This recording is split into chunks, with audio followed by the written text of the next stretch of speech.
It is time for your favorite Android podcast from the crew of blindandroidusers.com. Kick back and enjoy another fine episode from these Google fanboys as they navigate Android from a blindness perspective.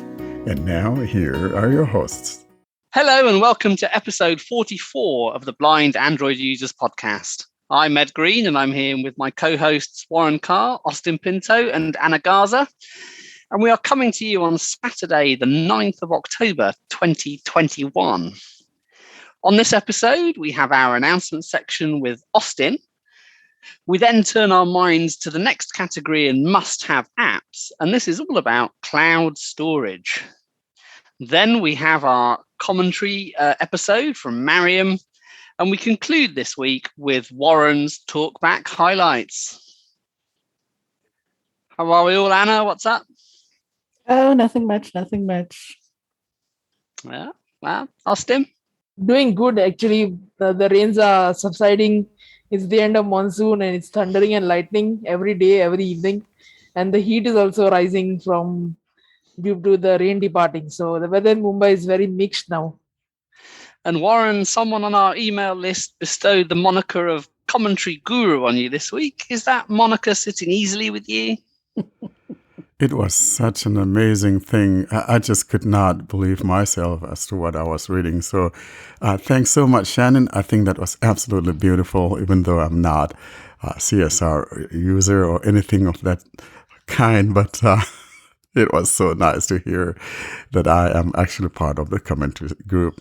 Commentary, what was that thing? Is it commentary something? Austin, what is it? CSR, what is it? It's a commentary screen reader. There you go. That tells you I use it a lot, right? You see, something you don't use and yet your opinion is sought after. They'll be asking you about iOS next. I know. And all I can say is Fruitvale. You see, you establish a reputation and everyone wants your opinion on everything from soup to nuts.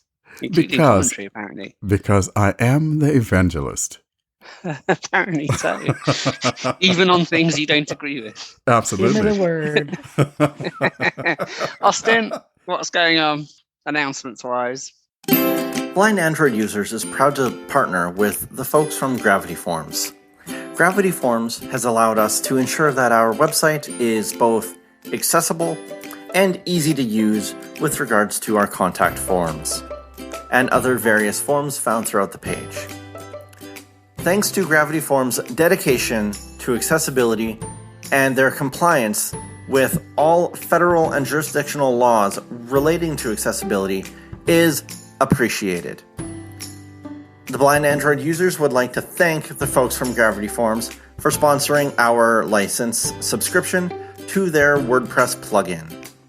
If you'd like to know more about Gravity Forms, check them out online at gravityforms.com. The announcement wise is that we have crossed the lot of plays, about 24,000 plays, and we are coming to a celebration time now. We have two celebrations. One is on the 20th of November, that is episode 50, and one is on 18th December, that is the 1 year celebration of our podcast. So there are two ways for you to enter into this celebration. You can go to our website and the show notes will have the direct link to go to the form. If you go to the website, click on the form link that says special events. You will fill a form where we only ask you your email address so that we can send you the invitation link for that celebration. And two choices, whether you want to appear for episode 50 or you want to appear for both. You can appear for any of the ones that you want. So fill the form and there are limited seats. There are like 90 odd people that we can accept. The next thing is you can also email us. If you cannot fill the form, then you can send your email ID to contact us at blindandroidusers.com and also notify which event do you want to attend. That is it from the announcements. Thanks, Austin. And that's a good number of plays. How many was that again? It's 24,000. And Wow. the best part of it was the second video in a series of commentary screen reader configuring CSR has got about 330 views, and that is the best performing video on our channel. Oh my Wowzers. goodness. 329 of those are probably from Warren.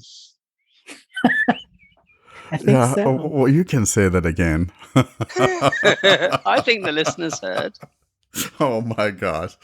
Oh my. And now a word from our sponsor, the world's most trusted WordPress backup, restore, and clone plugin. Hacking, server crashes, dodgy updates, or simple user error can ruin your WordPress site. That is why you need Updraft Plus. Install Updraft Plus to protect your WordPress-powered site by visiting updraftplus.com. That's updraftplus.com. UPDRAFTPLUS.com. We thank Updraft Plus for sponsoring this episode of the Blind Android Users Podcast. Now we turn our minds to the next category in our must-have apps series, and this is all about cloud storage. Many of you will no doubt use cloud storage apps. They're very helpful either if you need to maintain content off device because you don't have enough memory, or if you need to access things across a multitude of devices. You have a lot of options at various price points, and we're going to talk about some of the more popular services now. Austin, what do you use when it comes to cloud storage? When it comes to cloud storage, I use OneDrive because I have the Office 365 account which I got from my office, so it gives me 1 TB of storage. And also the best part about OneDrive is that if you are hit with the ransomware, which can happen on Windows, it gives you like 30 days, so you can restore your data from a previous version or some backup that it has. There's some ransomware protection thing that OneDrive does, and it has 30 days time where you can restore your data. So you clean your computer first, format your entire hard drive, reinstall Windows, and then restore your data from the protection. But wait a minute. If the whole idea is that my stuff is up there on the cloud, what do I care if there's a ransomware? What does the ransomware have to do with what I'm storing up there? You don't care. That's the thing. That's the benefit of having this stuff on the cloud. You get the protection so you can restore your data if your data gets encrypted. Yeah, but what I'm saying though, my stuff is already up there on the cloud. So why do I need to worry about ransomware? Because ransomware encrypts your data even though it's on the cloud. So you need that can't have back-end access. protection. Yeah. So are you telling me that ransomware gets to what I've stored up there in the cloud? Or are we talking about locally on my computer? No, what's on the cloud? If your computer is connected to the cloud, it's like if you're signed into the account and actively syncing, then your data is also being infected. So now I'm going to demo the OneDrive Android app, which is a very simple app and there's nothing to demo in it. So now I'm going to open the OneDrive app. Apps best phone photos pixel tips open camera OneDrive files pivot selected refreshing loading files And it's refreshing and files. loading. So now OneDrive has opened. Let me start from the top right. Search button search more action account switch search button search You have the search button to refreshing the right. sort by combo box sort by name A to Z sort by combo search more account switcher files. So first we Account have the switcher account button. switcher. More actions Then we have more actions. Let's go into this. new folder actions We can create new create folder actions folder. create upload button We can upload something from our phone, which I will show you later. more And I can click on more.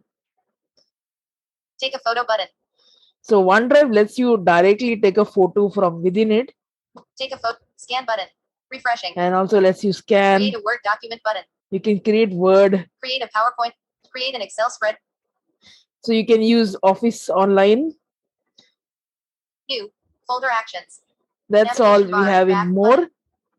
OneDrive more actions search button search Then we have the Refreshing. search that I said. sort by combo box sort by name Now A to you Z. can set your sort by your combo files box sort by name A to Z depending sort by on combo box A to switch to Z, tiles view button You can switch to tiles view, but that's not really accessible. I like this view. List view. 2-finger swipe to refresh. Loading. Refreshing. You can swipe to refresh, but it does it automatically after some seconds. Folder. Attachments. 0. Attachments commands. Button. And we have commands for each folder. So let's see what they are. Attachments. Folder actions. Share button. Folder actions. Share button. We can share the folder. Move button. We can move it somewhere. Delete button. We can delete, Rename button. rename it, Make available offline button. and make available offline, which as Ed will show you sometime does nothing. Off. Make offline operation. Switch. More. And then we have more. Details button. You can get folder details here, properties. Navigation bar. OneDrive. Attach. Folder. Audio plugins. 10.6 So that gigabytes. is January 20th. that is all the Refreshing. list of folders that are available now. Selected. Files pivot selected. At the Home bottom, pivot, tab. Home. Scan. Button. we have Flight commands. Button. Folder. Scan. a Button. button called scan to the bottom right. But then at the left Refresh. bottom, we have Selected. Files. Home pivot. Tab. home tab. Home pivot. Home pivot. Selected. Recent files. Try it now. Button. Close. Button. Discover more about your photos with visual search. Tap a photo of a landmark, animal, or something else to learn more about it. So this is a new feature that is coming out in OneDrive, but it is not quite useful for us, but we can learn more about that thing. So if you like to travel, you like to click photos of landscapes or some animals or something, you can use this feature. Search button. I don't Search. Discover. Close. Button. use it, so I'm going to close that widget. Home. Excel document. See all. Button. Recent files. So it shows you the recent files that you have opened on your computer, on your phone, on any other device that is linked to your cloud account. So let it be on any device. It will show you the recent files on your phone. You can pick the file that you want and open it. Offline files. Tap the icon next to a And file then and select Make available offline to view it wherever you It go. will show the offline files at the bottom, Scan. but I don't Button. have any offline files. So then we have the scan button as usual. Selected. Home pivot selected. Tab. Scan. Button. You can have the Selected. home pivot, pivot selected. pivot. Tab. Home. tab, Files pivot. Tab. file Files. pivot. Shared pivot. Tab. Shared. This will show you the files that you have shared with others and that others have shared with you. It's the shared section. Photos pivot. Tab. Photos. This will show you all your images. Me pivot. Tab. Me. This is interesting. Let's Me go pivot. here. Me pivot. Files available offline. Settings. Button. Austin. Account switcher. Button. This will show you all about your accounts. Austin. OneDrive Premium. C plan. Button. I have the OneDrive Premium. That means I'm using Office 365, or unless you are buying OneDrive monthly, which I would not recommend. I would recommend that you buy Office 365. At least in India, that falls cheaper because you get Office. You can, you 5 friends can make a group, put money together and buy an Office package, and then you can share that with 5 different accounts. So that will fall cheaper. 101.37 gigabytes used at 1.03 terabytes. So it's 101 GB that I've used out of 1 TB. Files available offline. Button.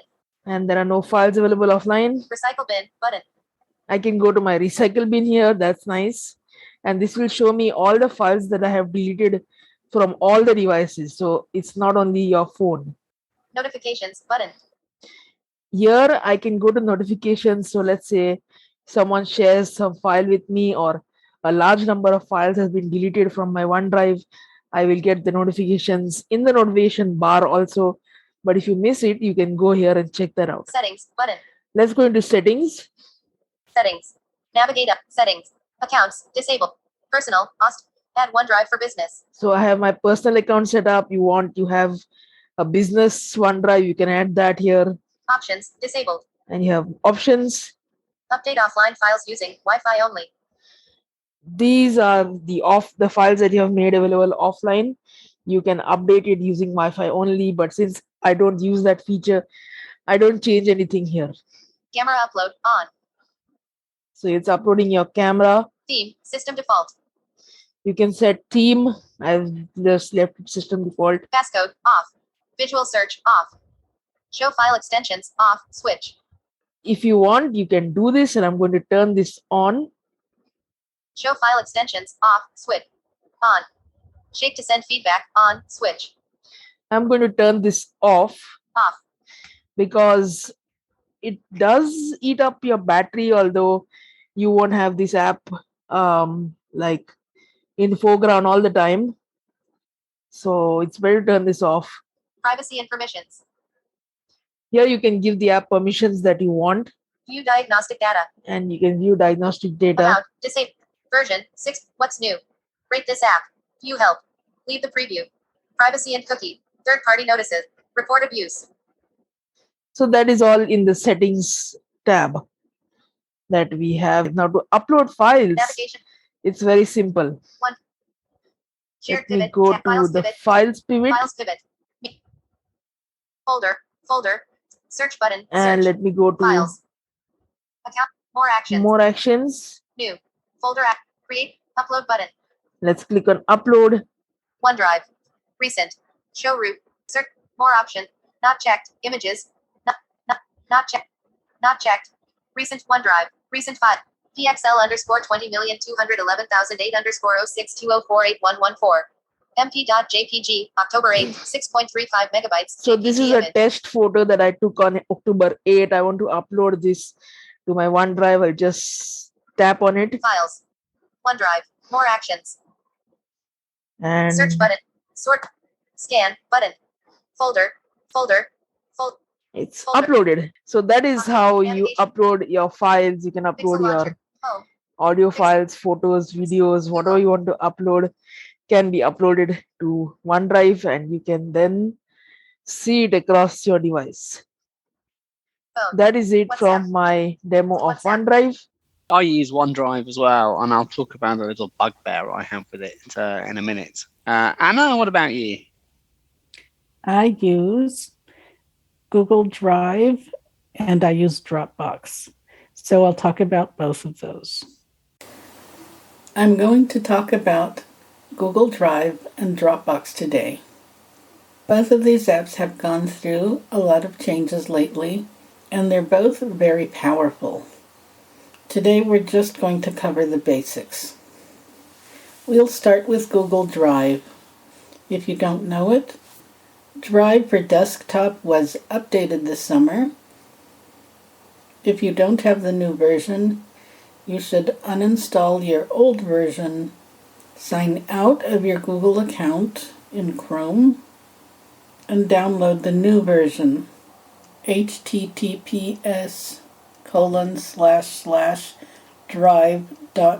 https://drive.google.com.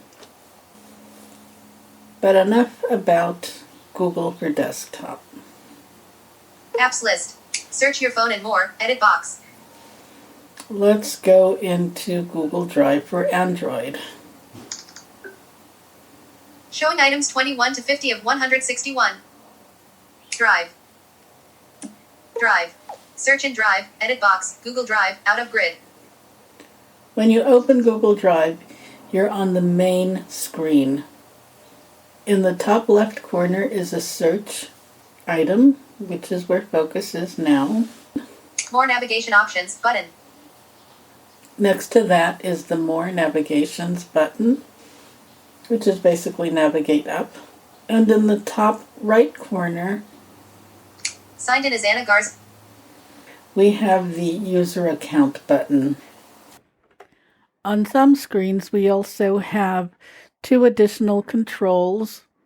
In the top left corner, below the navigation control, is a Sort By drop-down, and in the top right corner, below the User Account, is a toggle for displaying information either as a grid or as a list. There's also a Create button for launching Google Docs, Sheets, or Slides.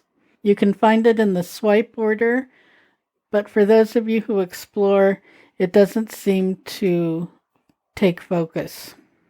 This screen has 2 tabs across the top and 4 tabs across the bottom. The tabs across the top are Suggested, Selected, suggested, tab, 1 of 2. These are the files I've worked on recently, and Notifications, tab, 2 of 2. notifications, which is exactly what it sounds like. Across the bottom, we have Selected, home, tab, 1 of 4, in list, 4 items. home, Starred, tab, 2 of 4. starred, Shared, tab, 3 of 4. shared, Files, tab, 4 of 4. files. Most of the screen simply lists the documents I have. The first item I have in my list is something called house.txt. House.txt, text file, heading. To the right of it is an actions button. More actions for house.txt, button. You edited today. And right below it, it says you edit it today. And I did. I worked on it this morning. Going down, Invoice 122 underscore 3457 underscore Mayfair underscore Doctor underscore S underscore July 31st, 2021 .pdf, heading. again to the right is the actions button. More actions for invoice 122 underscore 3457 underscore Mayfair underscore Doctor underscore S underscore July 31st, 2021 .pdf, button. You opened yesterday. You opened yesterday, which I did.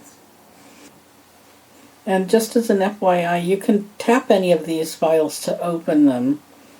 In some cases, Drive will just read it for you. So a PDF, Drive has its own PDF viewer. In the case of the text file, you'll probably get the open with screen so you can select the app that you want to open the file. Let's go back to House. And we're going to tap the Actions button along the right edge of the screen. More actions for house.txt, but house.txt. Share, in list, 16 items. I'm just going to go through these, but they're pretty self-explanatory. The first one is Share. Manage people and links. Manage people and links. Add to starred. Add to starred. Make available offline. Make available offline. Copy link. Copy link. Make a copy. Make a copy. Send a copy. Send a copy. Open with. Open with. Download. Download. Rename. Rename. Show file location. Show file location. Add shortcut to drive. Add shortcut to drive. Details and activity. Details and activity. Add to home screen. Add to home screen. Not a helpful suggestion. And not a helpful suggestion. So if I don't want this file to appear in the suggestions area, I can tap that. Report abuse. Report abuse. If somebody sends me a link that I don't want to be a part of, I can report that. One thing I do want to say, you notice that there's an offline button. That puts the file on your device so that you know you can work on it even when you don't have internet. In the past, there would only be thumbnails of the files, and when I would tap one, the file would download. Drive would tell me to please wait. Now when I tap the files, they open pretty instantly. So I don't know if maybe more recent files are actually on my device. Let's go back to the main screen. Drive. More actions for house.txt, button, in list, 5 items. And just to explore a little, we're going to tap Shared, which is one of the tabs along the bottom. Files, tab, 4 of 4, shared, tab, 3 of 4. Shared, selected. And you'll notice that I have different files here. Karina Vargas HW4 Google Docs, shared, Karina Vargas January 28, 2018, 8 of 16. This is one of my students who accidentally shared a file to the wrong email address. Karina Vargas HW3 Google Doc. Karina Vargas HW2 Google Docs, shared. Karina Vargas HW1 Google Docs, shared, 11 of 16. I can use the touch and hold gesture, what a lot of people call double tap and hold, to select these homework assignments. If I do, an action bar appears across the top, and I can tap remove or one of other options. At the time of this recording, Drive doesn't tell you which one is selected after it's been selected. Hopefully that'll change in an update soon. There's one more thing I want to show you about Drive. Let's tap the navigation options in the top left corner. More navigation options button. Menu. Google Drive. We have some options here along the left edge of the screen, so let's go from top to bottom. Recent. Recent. Offline. Offline. Trash. Trash. Backups. Backups. Settings. Settings. Help and feedback. Help and feedback. Storage. 344.4 megabytes of 15.0 gigabytes used. All right. Buy storage button. Buy and storage. Then we have an invitation to buy more storage. I'm going to tap recent. Recent. Recent. And you'll see that I have different files from the ones that were in the suggestion screen. House.txt, text file, modified by me 7:19 a.m., 2 of 151, in list, 151 items. Invoice 122 underscore 3457 underscore Mayfair underscore Doctor underscore S underscore July 31st, 2021.pdf, PDF, opened by me August 19th, 3 of 151. Okay, those are the two most recent files. Checkbook, DB, unknown type, uploaded September 11th, 4 of 151. Atos.bcp, unknown type, uploaded December 6, 2020. These are some backups and so on. So you notice that they're different files depending on which folder I'm in. Just as a side note, if you want to copy a file from your computer to your drive so that it shows up on the phone, you need to make sure you put the file in the correct place. So to show you how this works, I'm going to copy a knitting pattern from my Documents folder into the Google Drive folder on my desktop computer. Ribbed leaf pattern. Doc checked 124 of 146. It's the ribbed leaf pattern. So I'm going to copy it. Now I'm going to open Google Drive. Google Drive checkbox check 16 of 24. Google Drive, G. Items view list. My drive not selected, not checked 1 of 2. Alright, I have my drive. Other computers checked 2 of 2. And other computers. So I'm going to go My into drive checked 1 my of 2. drive. Items view list. Google Drive not selected, not checked 1 of 9. Alright, I'm going to paste. Ribbed leaf pattern. Doc checked 9 of 10. Okie dokie. I can go ahead and close Drive on my desktop. Desktop list. Google Drive checkbox check 16 of 24. Now on my phone, I'm going to find out if the ribbed leaf pattern is there.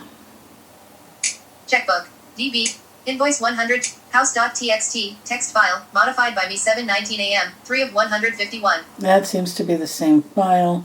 So I can move away to another screen and come back, or I can try to refresh it by sliding 2 fingers down from the top along the left edge. Ribbed leaf pattern. Doc, Microsoft Word, uploaded March 27, 2020, 2 of 151. And there it is. Okay. We're moving on to Dropbox now. Dropbox is one of those apps I used to love to hate. Lots of unlabeled buttons, lots of weirdness in general. It also has been updated recently, and now it's a joy to work with. Dropbox. Recent, Dropbox. File, Dairy Farmers Pocket Spanish Dictionary.pdf, Dropbox, in list. The user interface for Dropbox is similar to the user interface for Google Drive. Menu, button. In the top left corner we have Menu, and in the top right corner we have Search. Search. Right below that we have 3 tabs across the top, They are Selected, recent, tab, 1 of 3, in list, 3 items. recent. That's exactly what it sounds like, the files you've been working on or checking out recently. Shared, tab, 2 of 3. Shared, files that have been shared with you and folders that have been shared with you.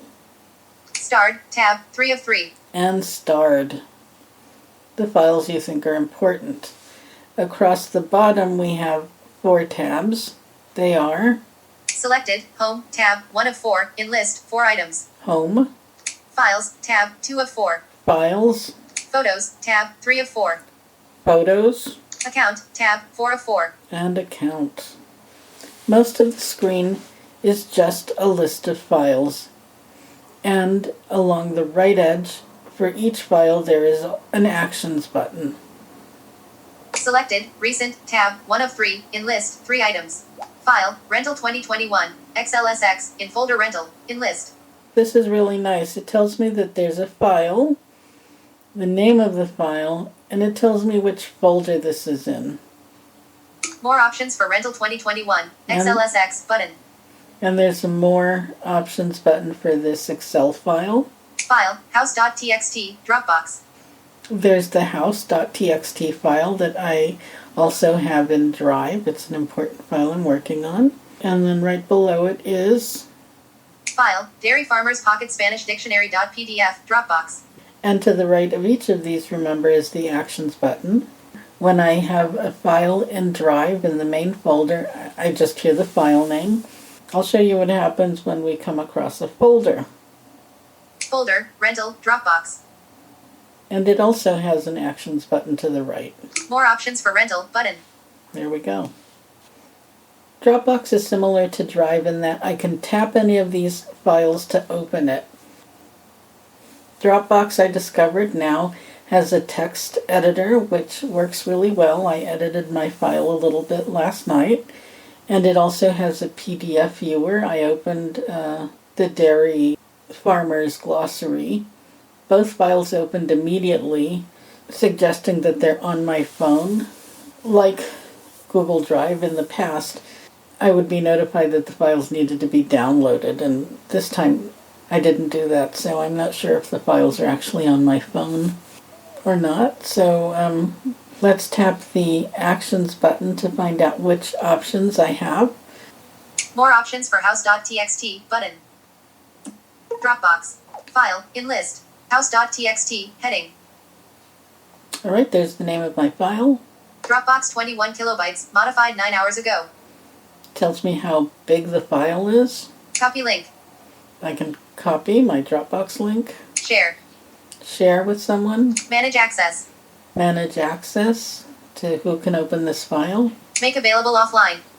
Make available offline. Again, I'm not sure if this is on my phone or not, because it opened immediately the first time I tried to open it. Not checked. Make available offline. Switch. Off. There's a button for making it available offline. Star. A button for starring. Show in folder. I can show it in a folder if it were in a folder. Rename. Rename. Duplicate. Duplicate. Move. Move. Open with. Open with. This is useful. If Dropbox cannot open the file, it'll give you a list of options. Even if it can, when I opened the TXT file, the first option in the list was the Dropbox text editor. Export. Export. Delete. Delete. And there you have it. Going to go back. Dropbox. File, house.txt, Dropbox, in list. Again, you can go to some of these other tabs to find a different list of files. Photos, tab, 3 of 4, in list, 4 items. I'm going to tap Photos, which is one of the options across the bottom. Turn on camera uploads, tap here to auto-upload your photos, in list. So I can make sure that my photos automatically get backed up to Drive. I don't know that I want to do that. January 2020. Practicevideo.bin_20200127_192624.mp4. Let's see. Great. I have a video that I was practicing with. 36 img_20,181,024_162,117.jpg. And some photographs. 32 img_20,181,024_161,608.jpg. There are headings that give me a sense of when this photo was taken. For example, January 2020. October 2018. and that's pretty much all there is to it. In the case of Dropbox, you can put the file pretty much anywhere inside the Dropbox folder. It can be in a folder, a subfolder. It'll work, so it's not as fussy as Google Drive is. So that's it. Both of these apps have been recently updated. They work really well, especially Dropbox. Hope you enjoy them. Thanks very much for those demos, Anna. And Warren, what about you? Being the evangelist, I have to evangelize everywhere. And so I find myself, though, doing a multitude of things. And I happen to be, a junkie when it comes to things of that nature. So I use multiple, including the likes that you guys have talked about and things like pCloud or Degoo or Mega. I actually will be demonstrating the latter, the two, Degoo and Mega. Hi. In keeping with our 44th episode in which we talk about cloud storages, I'll be talking about an app called Degoo. Degoo is a cloud storage that gives you 100 GB for free. In doing this demonstration, I'll be using an older device running Android 11, that's my Pixel 2 XL. I'll also be using Talkback 12.1 and utilizing the Zoe voice from Vocalizer. I am on my home screen now and will now navigate to my cloud storage folder, find and tap on Degoo, Degoo. Folder, cloud storage, Autosync, folder opened, 3x2. I am now in my cloud storage and I'll find Degoo. Degoo. Degoo, secure cloud drive, life's best memories. Degoo, email, edit box. When you launch Degoo for the very first time, you will be taken to this. I have cleared my storage and all of that to make sure that I show you how you get started. If you're an existing user, you could simply put in your username and password in here. If you're not, then you'll have to choose to create an account. I will now tap on the edit field and put in my information and log on. Showing English, US, QWERTY, keyboard, worker@gmail.com, in list. It pulls up my information because I'm using the autofill from Google, and I'll tap here to accept. Worker@gmail.com, edit box, password, 10 characters, edit box, password. It has my password in here, and all I need to do is tap on the sign on or login. Login button. Loading. Keyboard hidden. Degoo, secure cloud drive, like Degoo. Degoo needs full access to your photos for the best experience. And I'll tell it accept or allow. Allow access to all photos button. Allow Degoo to access photos, media, and files on your device. Allow Degoo to access photos, media, and files on your device. Allow button. Degoo, welcome. Start uploading my photos button. Or Skip. skip. Degoo, automatic uploads, selected. Automatic uploads, selected. What this has done was that it actually takes us to the gallery or the photo uploads. And here we have either automatic, which is by default loaded, or to the right of that we have the manual upload. Manual uploads. Below those two tabs, we have some items. And to the left of each of those items, we have an icon that says category. And to the right of each of those items, we have switches, either on or off. I'll show you what I'm talking about, for example. Category icon button. And that belongs to, Photos. And to the right of that, Switch off. it is switched off. It means, in other words, that my photos are not going to be automatically uploaded. However, if I turn that on every time I take a picture, and it detects that my folders on my phone have pictures, they'll be automatically uploaded here. That, however, is not the most important thing that I'm focused on here. Rather, I want to focus on how to go about uploading and sharing our files from within Degoo. At the bottom of the phone, however, we have some tabs. And these tabs, going from the bottom left to the right, we have the following. Moments. Moments. To the right of that, Gallery. Gallery. Optimize. Optimize, that is to optimize videos and pictures. And to the right of that, Menu. Menu. This is important because in here we'll find things like settings and other things. And so I will tap on the menu and see the things that we have. I will now tap on menu. Menu. Worker@gmail.com. Use it. It talks about my email address, and going from there, going to the bottom, we have Camera backup is off. Turn on. Files. we have files, Special offers. Invite friends. Upgrade. upgrade, Settings. and settings. Let's go into settings first before we come back here again and look at the item that says files. Settings. Navigate up button. Tapping on settings, here are the things that we find starting from the top. Settings. When to run backup in list. We have when to run backup, Only on Wi-Fi. Run only when connected via Wi-Fi. Switch on. If you turn this on and by default is turned on, it means it'll automatically back up your stuff. If you don't want to, you could turn that off.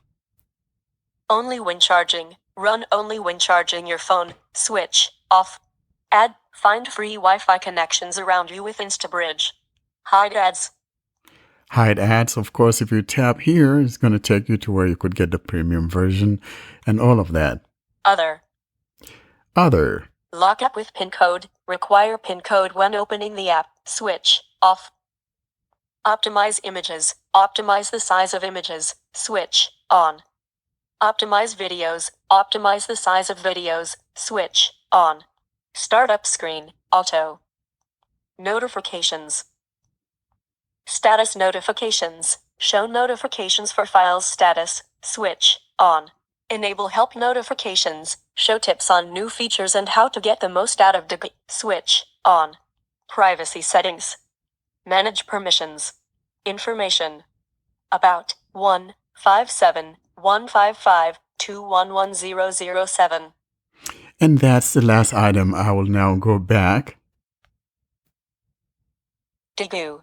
Automatic uploads. Selected. Out of list. It took me out, so I'm going to tap on the menu again found at the bottom right. Menu. Menu. Worker@gmail.com. Using 0.02% of 104.98 gigabytes. I would like us to look at an item here that we saw earlier, and that's the one that says files. Files. When you tap on files, we have rows and columns here. At the very top, though, we have a button that says search. Search out of grid. There's the search there at the very top. Now, going down, we have these rows. We have 3 items on a row, and we have a total of like 4 rows. Let's see what we have on the first row. Gallery, row 1, column 1. Then in right. Red. Videos, row 1, all files, row 1, Then the column next 5. column. Music, row 2. Documents, row 2. Shared, row 2. Top secret, row 3. Top favorites, column 3. Albums, row 3, column 5. And the grid. last row Deleted files. is deleted files. Now I want to talk a little bit about the top secret. The top secret folder will not allow you to use it as a free user. In order to be able to access that top secret folder, you'll have to be a subscriber of $154 a year. And that also gives you, I think, maybe 2 TB or 5 TB. I don't remember which one is the case now, but I'm not interested in a top secret folder.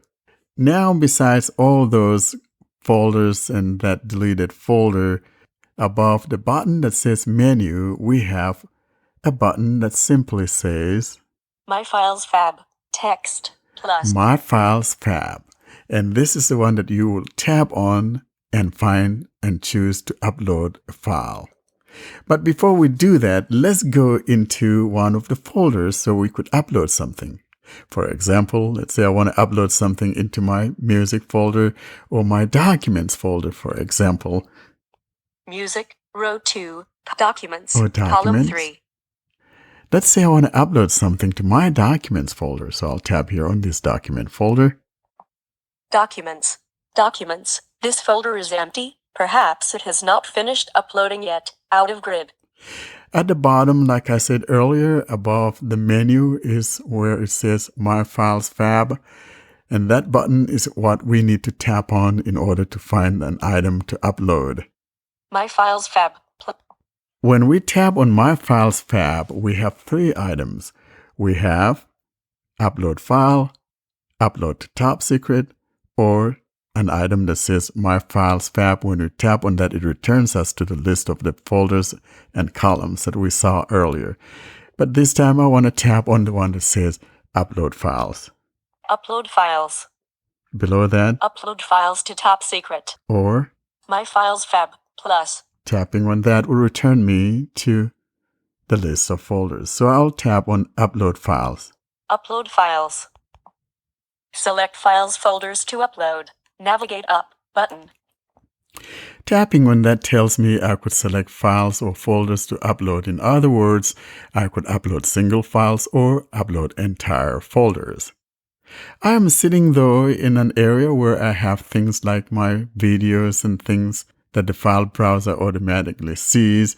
However, if there's a folder in particular that you want to find and upload, especially on your internal storage or on an SD card, what we need to do here is tap on a button on the top right corner of the phone that says More Options. More options button. Pop-up window. All files in list. Tapping on More Options gives us 3 items. We have All Files, List, and Sort. List. Sort by. So in other words, if you want to select something from your internal storage, you want to tap on All Files. List. All files. Select files folders to upload. You can select an entire folder or select a single file from within a folder. App backup. Audiobooks as recorder of books. DCI. I'm just going through my folders on Download my internal folder. storage Eloquence TML managed movies folder. and things like that. But I will go back to this folder that has some of my screenshots because I don't have anything on this phone really. So here, Screen 20,210,009. if I tap on that, 1 files selected. Navigate up button. Out of that file is now selected. And now at the top, we have 2 buttons. We have More Options on the top right, and to the left of that, we have an Add button. More options button. To the left, ADD. Add. Tap here. Degoo. Progress bar 0%. And it is uploading my file. It'll take it a while because I didn't pay attention as to how big this file is. While the file is being uploaded, I just want to mention here in passing that when the file completes upload and you want to share it with someone, all you need to do is find the file in question, long press on it, and near the top you're going to find where it says share. Tapping on that share, however, will pop up your typical sharing items like copy link, or use email or whatever that you want to share it with. If on the other hand, however, you want to delete it or whatever, after highlighting it, just tap on the More Options and therein you'll find the delete. Tapping on the delete will send it to the deleted folder, and then you will need to go into the deleted folder to permanently get rid of it. That's how you go about using Degoo, Degoo. And now, here's a demonstration of Mega, Mega. Hi, in keeping with our episode where we talk about cloud storages, I'll be talking about Mega, Mega. I will be demonstrating Mega using an older device in the way of my Pixel 2 XL running Android 11 with Talkback 12.1. I will be using the Zoe voice from Vocalizer TTS engine. I am now on my home screen and will navigate to the cloud storage folder, find and tap on Mega. Folder, cloud storage, Autosync, folder open. I will now find and tap Mega. Mega. Login, connecting to the server. Mega, left action, button. We are now in the main UI of the app, and as you heard, it talks about something on the top left which says Left action, button. that is the navigational drawer. We'll come back to it, but to the right of that we have the search field where you could tap and search for a particular file you're after. Below the navigational drawer, we have 4 tabs. Starting from the left, we've got Photos, Docs, audio, videos, and video. Now below those 4 tabs, we have a couple more tabs. From the left, just below photos, we have Recents, tab, selected, 1 of 2, in list, we've 2 got the items. recent tab, and to the right we have Offline, tab, 2 of 2. offline. At the bottom of the phone, we also have some tabs. From the bottom left, going to the right, we have the following. Cloud Drive, tab, 1 of 5. We have Cloud Drive, Camera uploads, tab, selected, 3 of 5. Text, M. that's your text, Chat, tab, 4 of 5. and Shared items, tab, 5 of 5. shared items. Above that shared items, we have this button that simply says Fab Home Main, plus, button. Fab Home Main. Let's go back to the top now and tap on that navigational drawer. Photos, left action, menu, Warren Carr, worker, my account, My account, contacts, notifications, transfers, offline, rubbish bin, settings, settings. Let's go to the settings. navigate up, button, In settings, we have the following. appearance, heading, settings, out of list, appearance, heading, in, color theme, features, head, storage, heading, download location, file management, media, heading, audio files, security, heading, backup recovery key. Exporting the recovery key and keeping it in a secure location enables you to set a new password without data loss. Let's keep going. Passcode lock, off. I'm going to scroll up. Change password. Two-factor authentication. Two-factor authentication is a second layer of security for your account. Off, switch, not QR code. Mega users who scan your QR code will be automatically added to your contact list. On, switch, check. Advanced. Help, heading. Help center. Send feedback. About, heading. Cookie settings. Terms of service. View source code. Mega SDK version 7C37400. And Meg Atchit SDK version F90 F3212. those are the items that we find in the settings. I will now go back to the main Left UI. action. We are now back in the main UI, and I want us to take a look at that button that we saw just above the share button on the bottom right corner. Fab Home Main. Left action button. Tapping on that button, we have 2 items that pop up. We have chat and upload. New chat. Upload. If I tap here, it will take me to where I could upload something. Before we do that though, let's go to the first tab at the very bottom left. Cloud Drive. Tab 1 of Cloud Drive. Tapping on Cloud Drive now takes me to the list of my files that I've uploaded previously to my mega storage. For example, I have some of these. Apps. 4 files. In list. I have apps. Audio. 2 files. I have audio files. Let's tap on apps, for example. Apps. Audio Archery 1.12 zip. 18.09 megabytes. August 24th, 2016, 11:31. That is the audio archery that I have backed up back in 2016. Let's now show you how you go about sharing an app or file. To the right of each file or app, we have something called File List 3 dots Layout. Audio Archery 1. And upon tapping on those 3 dots, here's what we got. Info. Favorite. Info, favorites, Label. label, Open with. Save to device. Available offline. Off. Switch. Manage link. manage link, Remove link. or remove link.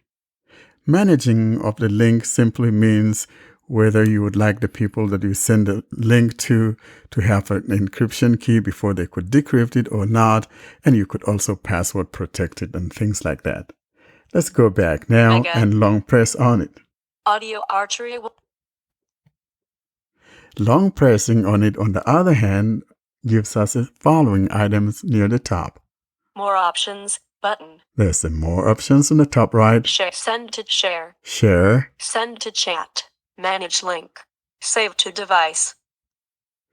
and if we tap on Share. share, for example, Share. Share.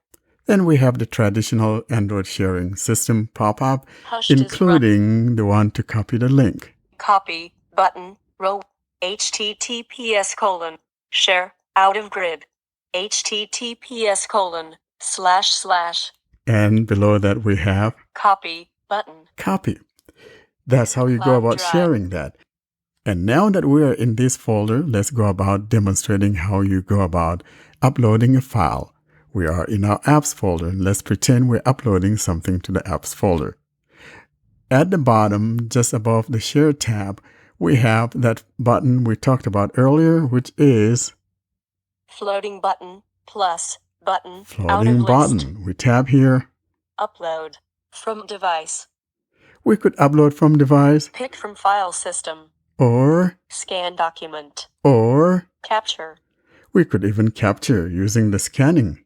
Create new folder. Create a folder Create new text file. or create a new text file. In this case, we simply want to upload something from the device, and I'll now tap on the one that says upload from device. Pick from file from device. Documents. Show routes button. Tapping on that now puts me in my phone storage, and at the top we hear show routes. Or I could simply go to the recent apps, and that's the one that's showing below that. Files in documents. It's showing my documents. I'm going to tap on show routes. Show routes. Menu. Open from. All documents. So in this case, if you have a phone that supports an SD card, you could even choose to go open it up, or rather import your file from your SD card. I do not have an SD card, so I'll just go down here and find something and upload. Audio. Document download. Pixel 2 XL. I'm going to tap on my Pixel 2. Pixel 2. App backup. Row 2. Books. Row document. Eloquence T Mega. Row set movies. Row notification movie Mega. Eloquence TTS. Let's go down. Note podcast. Ringtones. Podcasts. I'm going to upload something from podcast. Blind Android users introduction MP3. There's our first episode of the Blind Android Users. I tap on this. Upload has started. Preparing files. View transfers. Mega. And it says the upload has started, and it's going to upload that. And once it's uploaded, it will show it among the items that I have here, besides the audio archery and all of that. Upload has finished. Uploaded one file. Total size, 59.21 megabytes. We are told that the upload has finished and tells me it's 59 MB. If I put my finger down now, I should be able to find it alongside with the audio archery that we saw earlier in this folder. Audio archery 1.120. Blind Android users introduction MP3, 59.2. And there it is. You could either share it or you could even tap here and it will still play that file. Mega 0, And then at the bottom, you could close the player. 005. Exo pause. I paused it. 0 Exo ru button. Exo prev button. Exo play button. Exo next button. Exo ffwd button. Let's fast forward. Shuffle off button. Repeat none button. Playlist button. 008. Exo ff 43 hours. And I'll just close out of it. And that's how you go about managing the Mega Cloud Storage using the Mega app. Now, as I said, I use OneDrive, but I have a bit of a bugbear with it, and I'm going to talk about that and show you a workaround. So when I use OneDrive on my computers, I use Windows and Mac. I install the OneDrive app, and I set it up and everything. And what I have in File Explorer or in Finder on the Mac, I have a local folder called OneDrive, which contains whatever OneDrive contents I've told it to contain. So I can set it up as a full sync. I can set it up to show shortcuts to the online files, and I can set it to store files and folders offline on the device, whether that's the Windows PC or the Mac. On the Android phone, it doesn't quite work like that.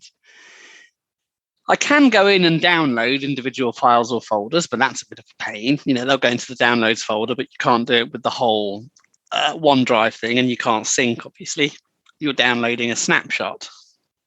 You can go in and mark a OneDrive folder or file for offline use, and that means it is available on the device.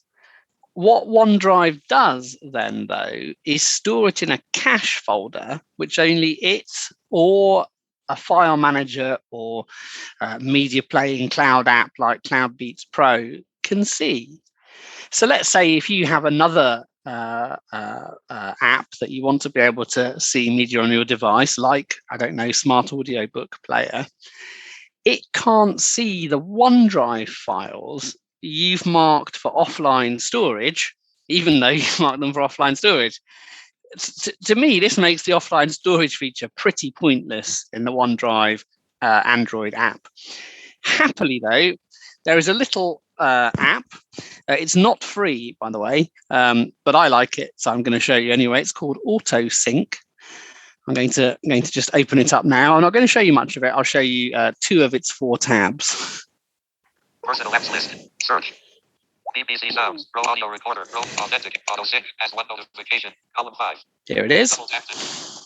Overview. Sync now. Out of print. I'll show you the tabs at the bottom first of all.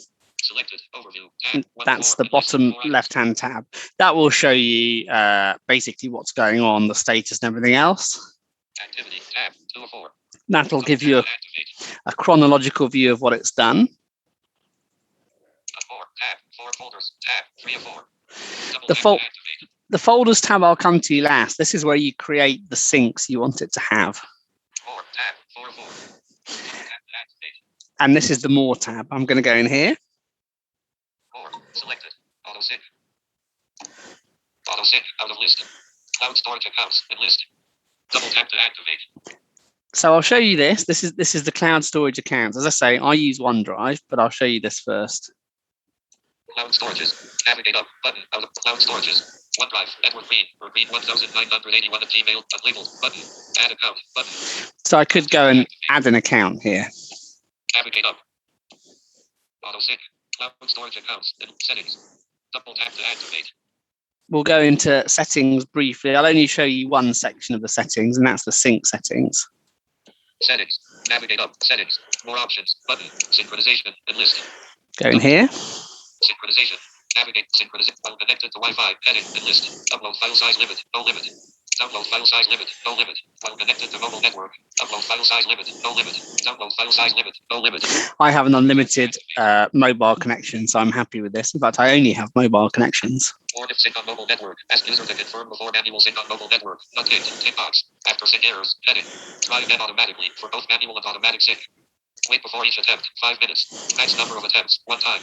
Automatic background sync. Edit.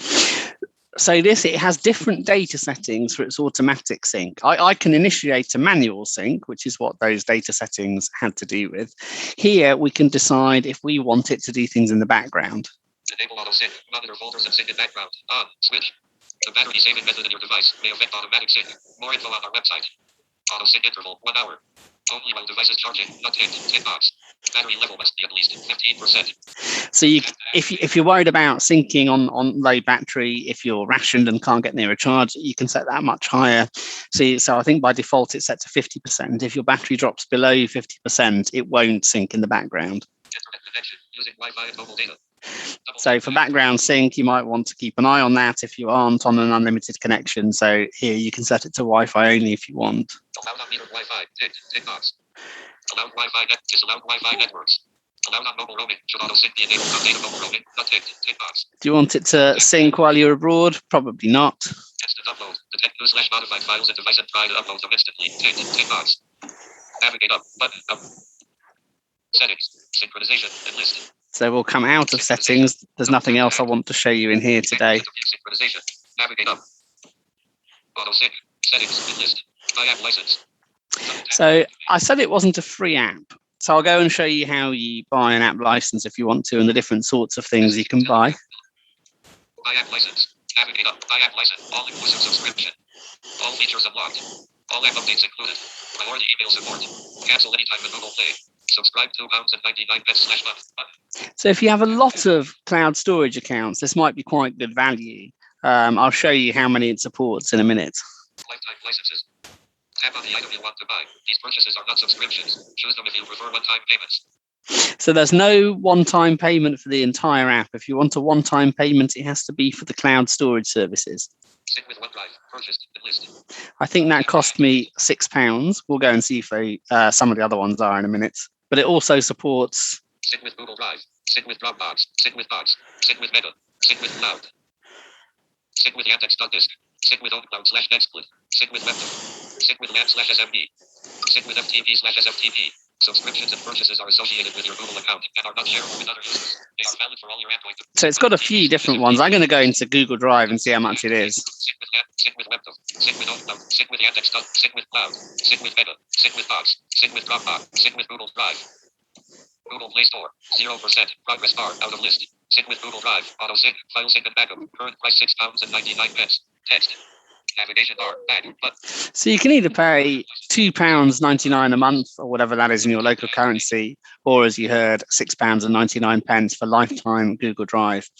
That's all I want to show you in the More tab. I'm now going to show you the Folder tab where the action or where you create your folder pairings.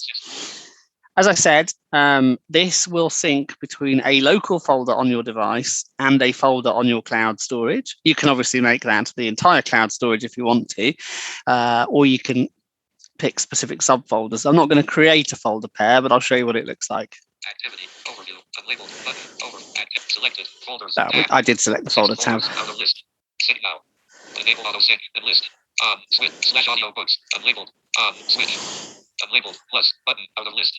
So there are a couple of unlabeled buttons. The plus symbol I think is pretty universal as an ad. So even though it could be better labeled, hopefully everyone knows what it is. It's the one that says unlabeled plus. Folder pair. Navigate up button. Folder pair. Save. More options button. Folder pair name. Optional edit box. So we can call that folder something. You could put Ed's documents, or you can leave it blank. Remote folder in cloud storage. Required edit box. Double tap to edit text. Double tap to hold to long press. Editing options available. Use swipe up then right of view. So this looks like an edit box, but if we double tap it, it'll actually bring up a tree view of our OneDrive folders. Select remote folder. Navigate up button. Select remote folder. My files and list. Shared with me. Cancel button. Select button. Disabled. I'll go to my files. Cancel. Share my files.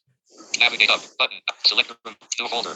My files. Go up and list 2021-0, 2020, 2020, 2020, 2020, 2020, 2020, 2020, Awakening apps. ATI Gaza, ATI Microsoft. These are all my OneDrive files. I don't need to select it. I'm going to come out. Folder pair. Required. Edit box. Local folder and device. Required. Edit box. Here's where you set the folder you want it to sync to. I'll do it again. Select local folder. Navigate up. You'll see it wasn't actually an edit box. Select local folder. You can create the folder from here, which is really handy. It doesn't already have to exist. We'll back out of there. Folder pair. Required. Navigate up. Button. Folder pair. Save. More up. Folder option. Remote. Required. Local folder and device. Required. Sync method. Drop down menu. Tick. Exclude hidden files. Tick box. Drop down menu. So sync method. This is quite important. You can choose how it syncs, a little bit like you can in contact moving apps if you want to. I'll show you some of this, although it's good to understand what they all do before you choose one. Two-way is a traditional sync. Make changes on one device, it's reflected on the other. Doesn't matter which device you make changes on. Upload only. Double tap the toggle. So you don't want it to download anything. It'll just upload stuff. Upload and delete. Double tap the toggle. Fairly self-explanatory. You're taking stock photos on your phone. You've not got much memory. Upload it and then kill it on the phone. Upload here. Upload only. Upload and delete. Upload here. So you've got download only, download then delete. Similar things. If your OneDrive's getting full, it could delete them from the OneDrive when it's downloaded. Then you have your mirrors, upload and download mirror. They will mirror whatever the current state is on the other device. Be a bit careful here because, if you've selected upload or download mirror, so it's mirroring the OneDrive thing on your phone, say. If you go and delete something off your phone, it'll immediately go and download it again because it's mirroring what's on your OneDrive. So be careful with your mirrors. There's more about this in the help section. It tells you what each of those do. So it's a really powerful syncing app that will let you sync between a number of cloud storages and between local folders on your device. Neat. Ed, thanks for that demonstration. I haven't played with that particular app. There was one I used to use whose name I no longer remember, but it was something similar to this. And if anyone knows of any free apps, do please let me know. It's not too bad for me because I only use OneDrive, but it could kind of get expensive if you use lots of cloud storage apps. I think the one that I'm talking about, though, had a one-time payment, and it's not like this one that you have to pay for each individual cloud storage. I think that can get a little bit expensive. Or it's got the $3 subscription or the £3 subscription if you don't want to do that. Yeah, whichever way you do it. But it's nice. It's ad-free. It's uncluttered. But yeah, if you remember what yours is, then let's all switch to that. But no, it solved the bugbear I was having, which was becoming even more annoying than at the time that Windows 11 is now. So the whole idea about cloud storages is the idea that I want to be able to save my stuff up there in the cloud and to free my phone's memory, and also to be able to access that cloud storage on other devices. These are probably the two most important part of a cloud storage, isn't it? Definitely. Yeah, I think so, and security is important as well on the cloud storage. I think what I would say about cloud storage is don't rely on it 100%.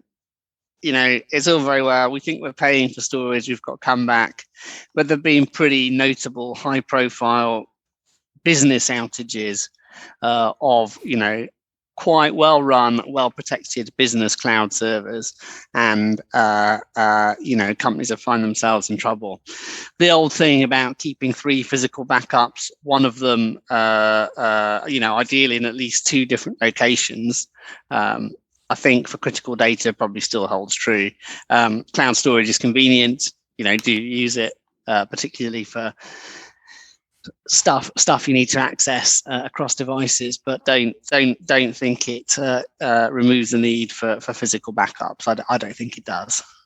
Right. And I mean, if you use backup long enough, you're going to run into an incident where you lose something. I know I would say I have this problem every maybe 3 or 4 years. I lose something. So it's always good to have backup on a thumb drive or in hard copy or something.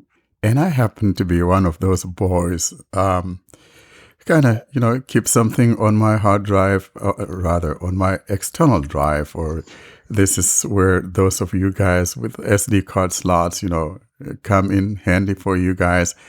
And back in the days that I had an SD card slot, I used to put some of my stuff that I don't want to be on the cloud there, because sometimes I guess maybe a little bit of a paranoia on my side. But there are certain things absolutely I don't want to be out there on the cloud. And so I put those things on like a hard drive elsewhere. I have maybe multiple hard drives, and you'll find those things all across those other hard drives, just in case something happens to the other one. So I can see this usage in both cases because it makes sense to have certain things in the cloud. So I'm traveling somewhere, I could access those easily. And that's where the beauty comes in. Yeah, and not all cloud storage apps are created or services are created equal when it comes to security. Mega is probably about the most secure we've demonstrated today, but there are other ones. And all I'd say about multiple physical backups, if you are someone who uses multiple external hard drives, don't buy the same brand. Obviously, if you're not using, I'm not advocating necessarily the use of multiple physical drives. If you don't do that already, I'm not saying move to it. What I'm saying is, if you do it, vary the manufacturer of your drives. So you've got, I don't know, one Seagate, one Samsung, one Elements, one whoever else, in case you wind up with a problem where actually there's something that's caused one manufacturer's hardware to fail. That's an interesting scenario, Ed. And, actually, I wound up doing that without even thinking of it that way. But I think that totally makes sense. I have different manufacturers from SanDisk to Western, what is that? Western Digital. Western I've got Digital. a WD, NAS drive, Mirror. And then I have something called FreeCom? FreeGate, well, I don't remember. I had a FreeCom, it died. I wasn't very happy with it. So I have maybe like 5 or so different external drives, from those that fit in your pocket to, one that's a little bit on the bigger side, maybe like 3 or 4 inches long, or maybe I say 6 inches long, like a phone. And so it all ranges from like 600 to 6 TB. I have all of those. Of course, then I have the thumb drives as well. So that's over a lot of things going on here. Yeah, it's interesting. You didn't know the size, because I showed my hard drive and claimed it was 12 inches, and someone told me it was 6. But yeah, it really makes sense. I never thought As of a it woman, like I you will put be it. silent. At least you got it. But it sure does make sense not to rely on one brand just in case something happens. So there's an inherent something about that particular brand that kind of messes up your stuff. So it really makes sense. Try to diversify it a little bit. Always have a failover.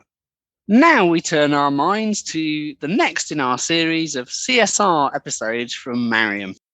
Commentary screen reader, or the Chinese screen reader, has gotten really popular among blinds and visually impaired recently.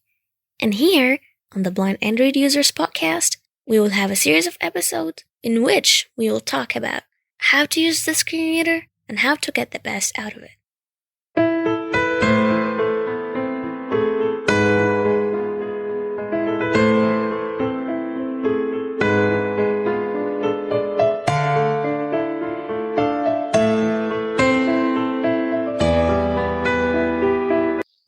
Hello everyone, and welcome to another episode of CSR's Basics. First of all, I just want to say that there's been an update that got pushed out on October 1st. And with it was actually the sale that we announced on our podcast last week. the sale is now over. Actually, it has it's been through October, from October 1st through October, or until October 6th. So it's over right now. Today is October 9th. Actually, I'm recording this. So I just want to say that with the latest update that got pushed out, all the lagging issues with the international version have been fixed, and some stuff have been actually updated, and bugs that were there. For instance, the keyboard bug. Some applications, third-party apps used to crash while using CSR. Now they don't crash anymore. So it's so good, actually. I'm happy with the new update. Also, offline recognition for OCR has been pushed out as well. We still haven't demonstrated the OCR engine that's built into the screen reader, but we will be going over this in the upcoming episodes. Also, video subtitling or video subtitles now are being read by the screen reader, but this is still a new feature, so we're still waiting to know how that works. So let's get into today's episode and talk about what we're going to discuss today.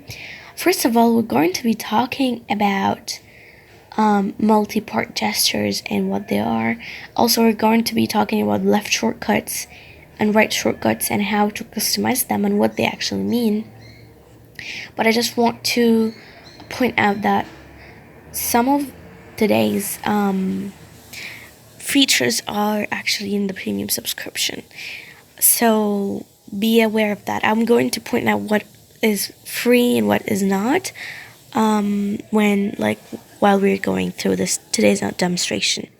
So first of all, what are multi-part gestures? Multi-part gestures are another set of gestures that you could use, and you could definitely assign them to do certain things in the screen reader. Now, what I love about CSR that it has lots of sets of gestures that you could use, so you could do your things much faster. There are additional stuff besides the basic set of gestures that we are used to, in addition to the multi-finger gestures. Now, multi-part gestures are different than multi-finger gestures. Multi-finger gestures are general. They're actually available in CSR and in Talkback as well. But multi-part gestures are a set of gestures that are only available in CSR and that are only available in the premium subscription. So let's get into it. First of all, we need to know how to turn them on. We'll go to program settings as usual. Main menu. Extensions. Voice assistant. Program settings. G Show Plus. General settings. Now we need to go to operation settings because it's the place where we assign gestures. Operate reading setting. Operation setting. Operation. Hot scheme setting. Shortcut keys. Clicking actions. Multi-part gesture settings. Multi-part gestures. Multi-part gesture set. Multi-part gesture settings. Use multi-part gestures checkbox unchecked. First of all, we need to enable this one. It's a checkbox. +1 checked. Up multi-part gesture.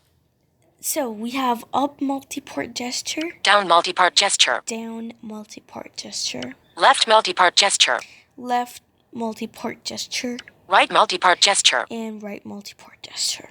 Left and right multi-part gesture. Left and right. Right and left multi-part Right gesture. and left. Up and down multi-part gesture. Down. Down and up multi-part gesture. Down and up. Left and up multi-part gesture. Left and up. Left and down multi-part gesture. Left and down. Right and up multi-part gesture. Right and down. Right and down multi-part gesture. And so on. Up and left multi-part. Up and right There's multi-part your gesture. login. Down and left multi-part. Down and right multi-part. Multi-part gesture. Right multi-part. And it's over.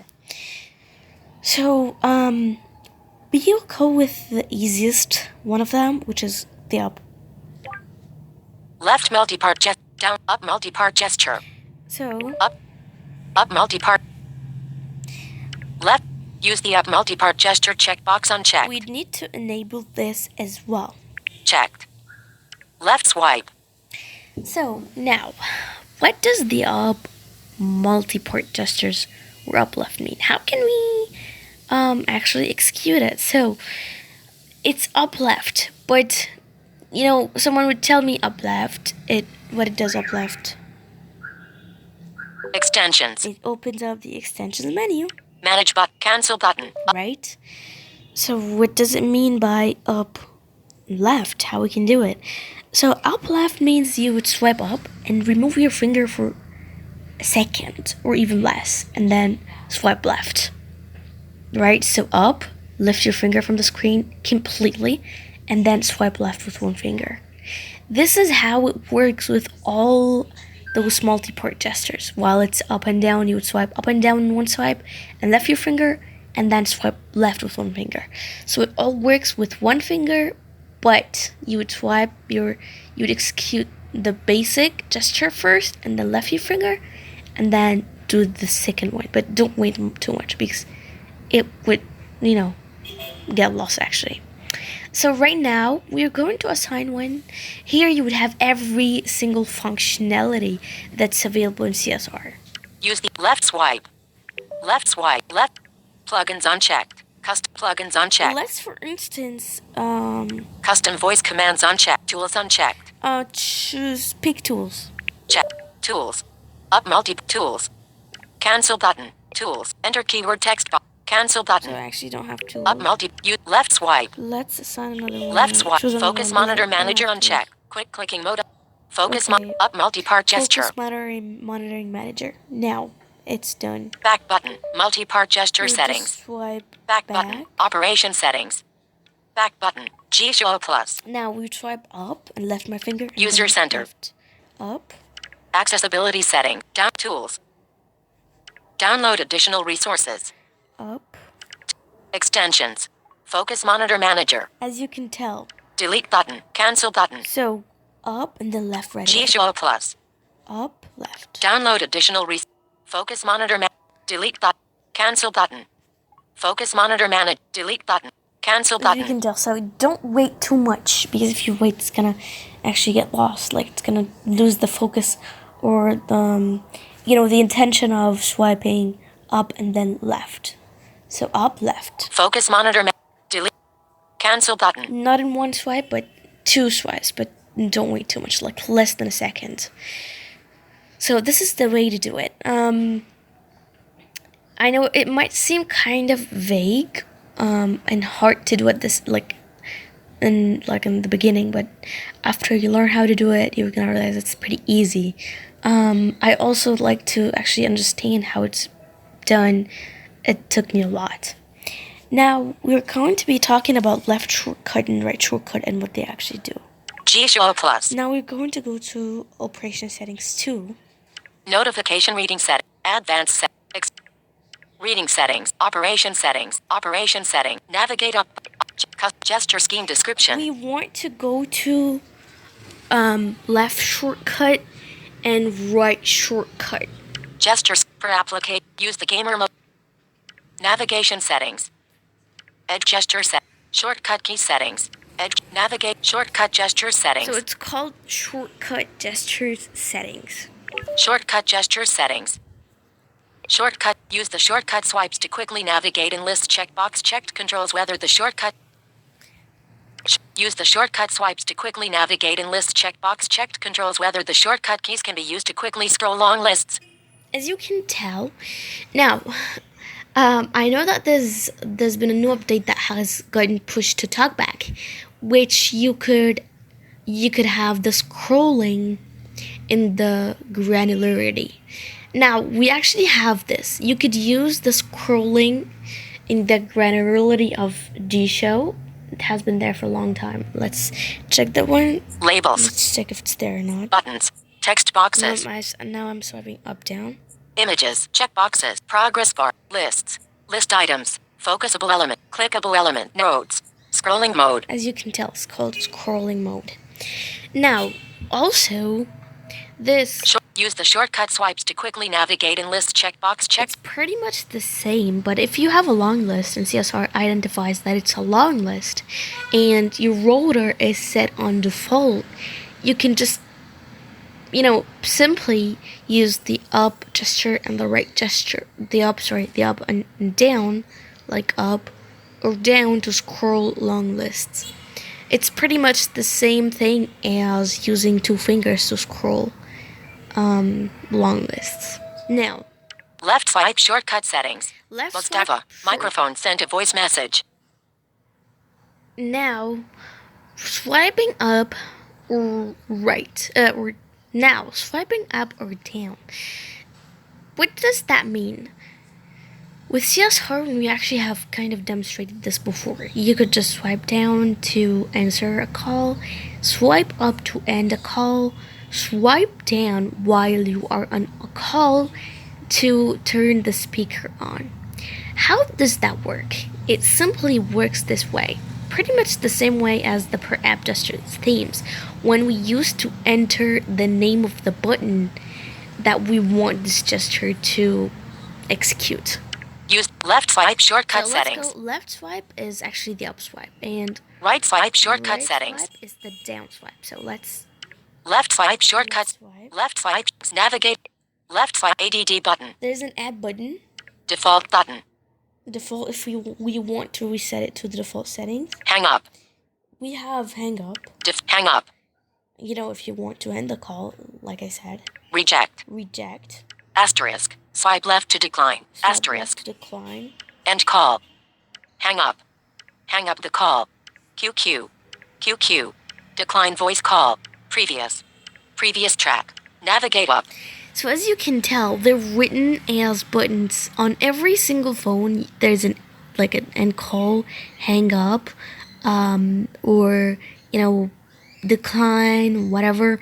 So what you could do if you want to, for instance, you could also bring up previous track, next track.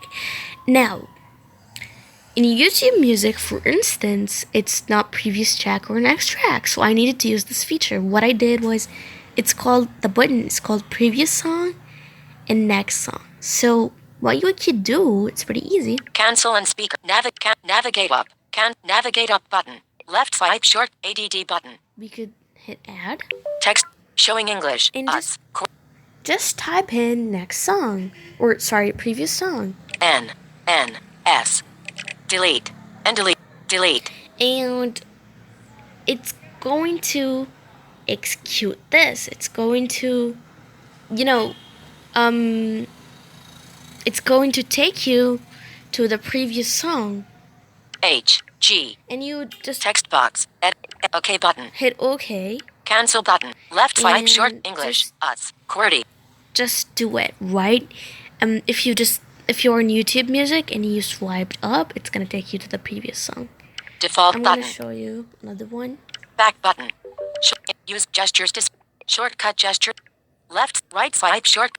Right next song. As you can tell, I already added next song to the, to them. Accept. Next song. Because I want it to, I want the CSR to swipe to the next song whenever I'm in YouTube Music. I also added accept because it wasn't there. Because when you get a Telegram call, the button's called accept, not answer or asterisk, swipe right to answer, whatever it is.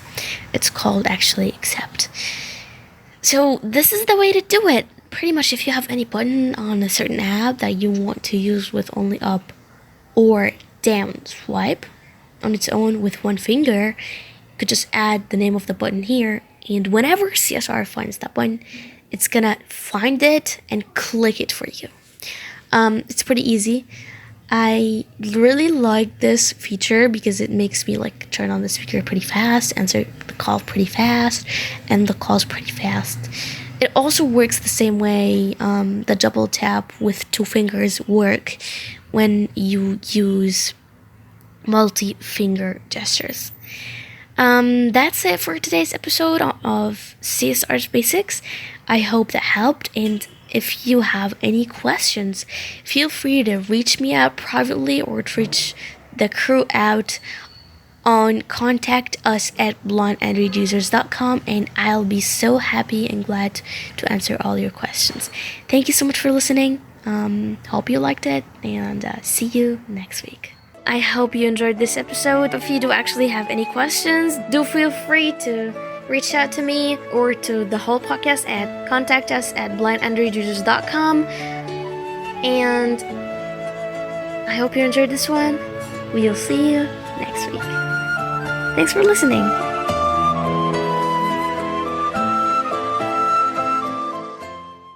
Warren, there's no My Android Journey section this week, so that'll be your podcast highlight, will it? It definitely has to be my highlights from Talkback. Hi. As we continue with our theme of highlights from Talkback, we come to the 10th installment. In the 10th installment, I'll be doing a couple demonstrations found in Talkback 12.1. For maximum compatibility, I'm doing this on an older device that does not support multi-finger gestures. Thus, I am using the Pixel 2 XL. This demonstration is being brought to us by the a cappella voice in the voice of Heather. I am now sitting on my home screen, and I will demonstrate the first item that I'm talking about. This has to do with adjusting your volume on the fly without the need to go into the sound settings or finding the slider and utilizing the up or down volume keys. Instead, we'll be learning how to long press either the accessibility or media volume and slowly decrease the volume or rapidly change that volume. I will now show you what I am talking about. When you hit the up or down volume key, the volume controls pop up on the right edge side of the phone. Here, we find things like accessibility volume, media volume, ringer, and notification volume. And we also find things like sound settings and so on. I will now hit one of those volume keys to pop up that volume control on the right edge of the phone. Before I get started, however, I do want to mention here in passing that when you hit either the up or down volume and thus popping up those volume controls, they tend to disappear after a few seconds. So it is important to keep that in mind. Having said that, now I will tap one of those volume keys to pop up our controls on the right edge of the phone. Ring. Accessibility. I will long press accessibility and hold. Accessibility. Slider, 55%. Accessibility. Slider, 52%. Accessibility. Slider, 23%. Accessibility. Slider, 12%. Accessibility volume set to 20%. Accessibility volume set to 10%. Accessibility. Slider, 0%. As you can hear, all that I'm doing is slightly flattening my finger down. I'm not even dragging my finger up or down. But when I tap with the tip of my finger, then I slowly lower my finger as though I'm trying to put it flat on the screen. And with every laying down of my finger on the screen, it decreases the volume. Now I'm going to slowly lift up my finger that is now laying flat on the face of the phone, still being held down, and that would increase the volume. Accessibility. Slider, 2%. Accessibility. Slider, 9%. Accessibility volume set to 20%. Accessibility volume set to 25%.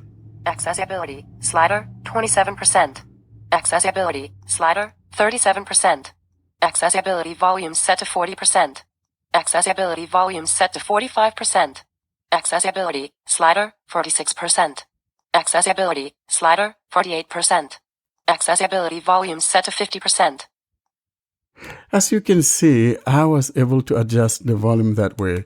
Now, on the other hand, however, if all I wanted to do is to quickly either turn it all the way up or turn it all the way down, 50%. when I long press on it, all I have to do is just slide it down.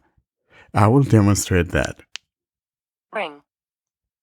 Accessibility. Slider, 50%. Long press. I just slide it all the way down to 0. Now if I slide it up, Accessibility. Slider, 20%. Accessibility. Slider, 100%. slide it down, 0. Slide it up. Slider 0%. Accessibility. It cannot even catch up with me, can it? Now I'll keep raising up my finger a little bit at a time to gently increase my accessibility volume. Accessibility. Slider 0%. Accessibility volume set to 5%. Accessibility. Slider 6%. Accessibility. Slider 10%. Accessibility volume set to 20%.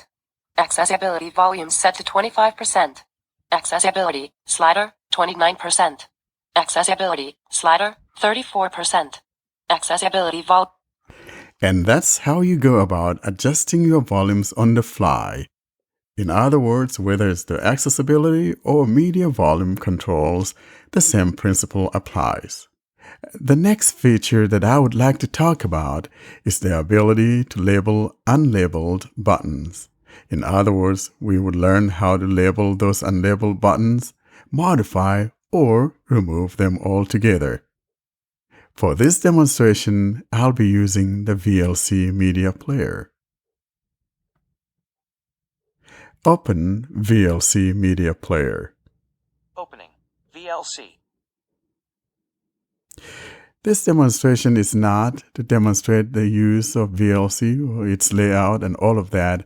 However, it is intended to show how we go about labeling unlabeled buttons. I have found unlabeled buttons here in the VLC Media Player, and I want to show how one goes about labeling those unlabeled buttons. I'm sitting now on the main UI of the app. I'll put my finger down just for the sake of doing this. I want to say that there are some tabs at the bottom. Starting from the bottom left, we've got the following tabs. Video. Tab. Selected. 1 of 5. In list. 5 items. By default, I'm sitting on the video tab, which means if I have any videos on my phone, those things will be showing near the top of my phone or the middle of my phone. To the right of the video tab, we have Audio. Tab. 2 of 5. Audio. Next, Browse. Tab. 3 of 5. Browse. Playlists. Tab. 4 of 5. Playlists. More. Tab. 5 of 5. And more. As I indicated, by default, we're sitting on the video tab. I'll put my finger down near the top of the phone. Screen 20,210. 9 videos. 1 of 2. In list. 2 items. We are told that we have some videos here, and some of these things have to be some of the screenshots I was doing in trying to demonstrate something for somebody. Above the More tab found at the bottom right corner of the phone is a button that simply says Fab button. Fab. Now, this button happens to be something that when I tap on, then it automatically starts to play all of my videos. So for me, if I'm going to label this button, I would label it as Play All or something like that. Now, there are 2 methods of going about labeling an unlabeled button. The first method would be to bring up your Talkback menu and find and tap on Actions or Labels. The second method, however, would be utilizing an action gesture. In other words, if you've created a gesture to launch your Actions menu or custom menus, you could invoke that while this button is highlighted. For the sake of this demonstration, I'll be using the first method, and that would be the one to invoke the Talkback menu, find and tap on the Labels button.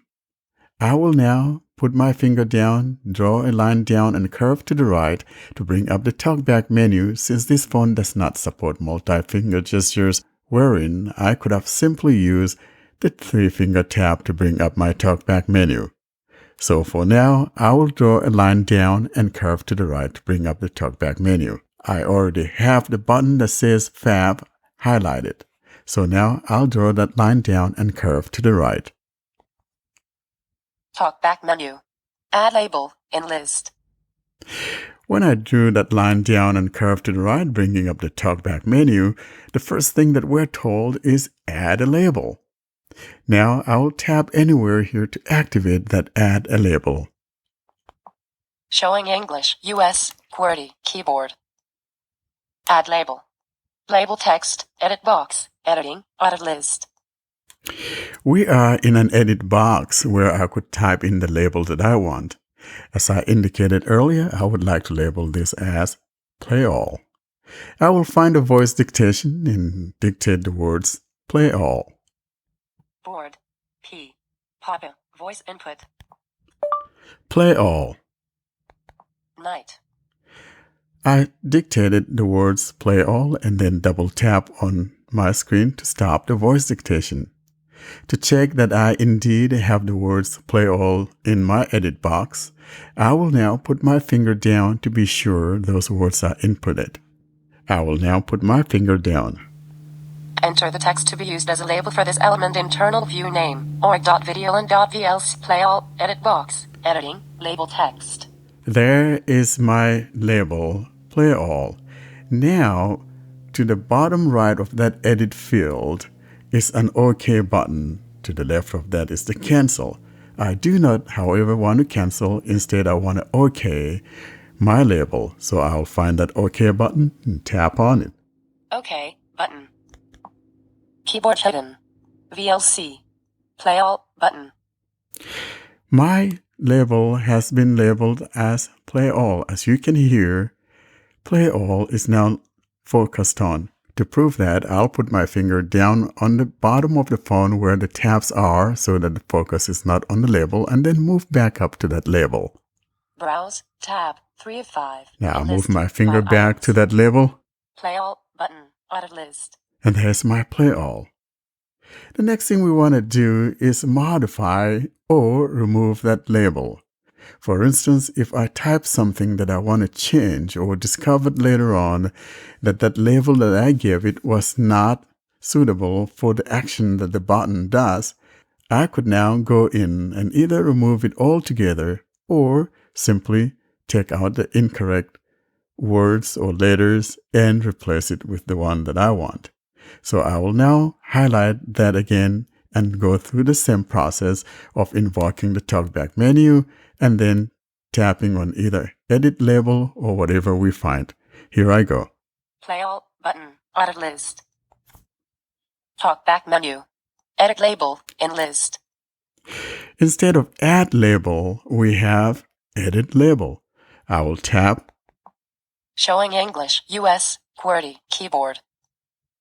Edit label. Play All, edit box, editing, label text, audit list.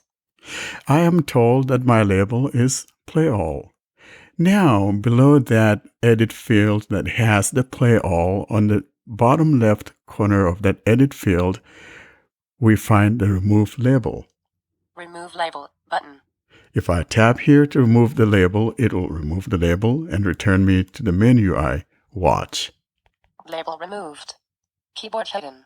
I am told that label has been removed and I'm back to the main UI.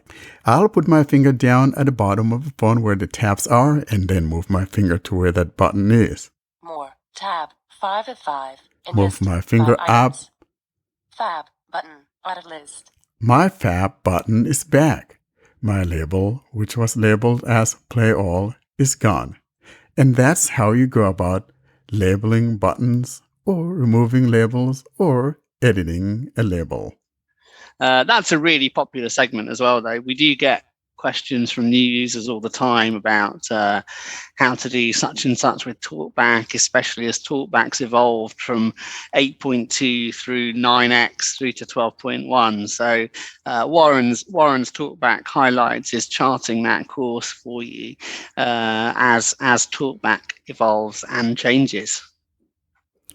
And indeed, we just want to make sure that people are up to par with their Talkback. And so I want to make sure that I do these things so that you guys are familiar with what's going on. And what I like doing is to make sure I'm doing this on devices that are not qualified for Android 12 or things like that. So you're not thinking that these things are only for those of us running Android 12. But some of the multi-finger gestures, of course, are not going to be available if you're running anything lower than Android 12. But some of the functionalities are still there all the same, and this is why these highlights from Talkback is important. And if you find that despite Warren's labours, Talkback isn't quite delivering what you want, you can always switch to commentary. That would make me a little bit sad, though, because I am the evangelist. Yes, you are. And to be fair, I'm not on commentary, mainly because the developer annoyed me, but I am with you on Talkback. But we do want to mention here, though, in passing, that we actually love the fact that we do have commentary for those that prefer to use it. And again, for me, it's all beautiful because it's another tool in our toolbox. And Android is beautiful for that. And we love having commentary screen reader there because if there's something that your Talkback is not doing and the commentary screen reader does it for you, then of course, absolutely use it. And it's just that maybe I happen to be one of those that I kind of want something that is native on my phone, especially when it comes to screen reader. And hence the reason, of course, for me, I gravitate towards Talkback instead of the commentary screen reader. Yeah, it is a fully feature screen reader commentary. It has many configuration options, as Mariam will have shown you through the 10 plus episodes she's done to date. So it probably is the most systematic and documented commentary resource around. Actually, there are others, but I think this one is, it's well maintained and current, and it does give you an insight into how powerful commentary is. That's all for this week, folks. Austin, where are we? So people can get in touch with us by visiting us on the website, learn about everything that is on the website, read the articles that we have, and we will add more. Even you can add more if you want. If you have some material you want to submit to us, you can directly create an account on the website and post it with your name being shown on the site. So that is one way of getting in touch. Another way is if you have feedback or questions or comments, or you want to come on the show, or you want to appear for those special events that I spoke in the announcements. And if you cannot fill the form on the website due to some reason, you can email us at contactus@blindandroidusers.com. Our mailing list is a very nice place to stay and subscribe. Blind Android users plus subscribe at groups.io. The link for Telegram, Twitter, YouTube, and Clubhouse will be in the show notes, so you can go and follow them. So please like and share the podcast on video, subscribe to it on all your favorite podcasting apps, and tell about the podcast to your friends. So until then, we will see you next week. See you next week, folks. Bye-bye. Bye, everybody. And that has been another episode of the Blind Android Users Podcast. As always, we appreciate hearing from you. You send those email messages to contactus@blindandroidusers.com. For those My Android Journey stories, we encourage you to send those to myandroidjourney@blindandroidusers.com. Until we see you in our next episode, you have a wonderful day.